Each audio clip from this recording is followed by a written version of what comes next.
You are sitting at a red light and suddenly the steering wheel starts vibrating in your hands like a nervous puppy, while that dreaded orange engine light starts blinking at you with a rhythmic persistence that tells you something is seriously wrong under the hood. You plug in your diagnostic tool and find the code P2327, which means your powertrain control module has detected an unexpectedly low voltage condition in the primary control circuit of ignition coil J. Now, do not let that letter J confuse you. It is just a designation used by the manufacturer to identify a specific cylinder in the firing order, and you will definitely need to check your service manual to see if J means cylinder 10, cylinder 12, or something else depending on what you're driving. When we talk about the primary control circuit, we are talking about the thin wires that feed 12-volt battery power directly to the coil, not the thick high-tension spark plug wires or the rubber boots that sit on the plugs themselves. These primary wires are the lifeblood of the ignition system because they carry the signal from the engine computer to tell the coil exactly when to release its massive energy. If this voltage is too low,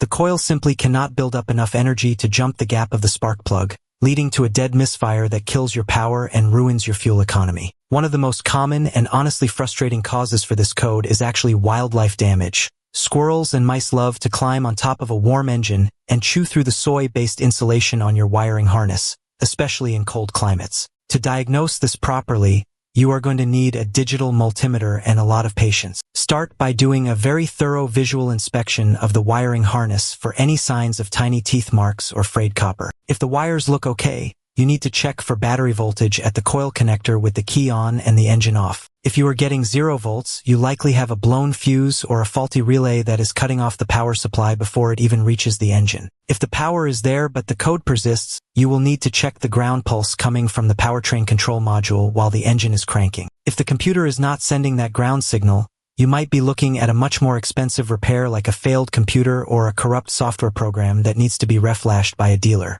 Always remember to clear your codes after every test and take the car for a solid test drive to see if the problem was just an intermittent ghost in the machine or a real mechanical failure that needs your immediate attention.